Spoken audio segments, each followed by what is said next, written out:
4 সাথে সাথে বলতে থাকবে 25%। প্র্যাকটিস 3/4, 1/4 কত ছিল? তাহলে 3/4 কত হবে? জাস্ট 3 দিয়ে গুণ হবে, 75%। 1/7 14 2/7, তাহলে 4/7 কি হবে? যা এদিকে 4 দিয়ে গুণ হচ্ছে, এবার এইখানটা এটাকে 4 দিয়ে গুণ করতে লাগবে, তাই তো?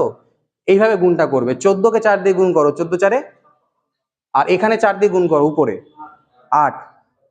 8 বাই যেহেতু 7 হলো, মানে কি 1 বেশি হয়ে গেল, ওই একটা এখানে অ্যাড করে দাও। বোঝাতে পারলাম?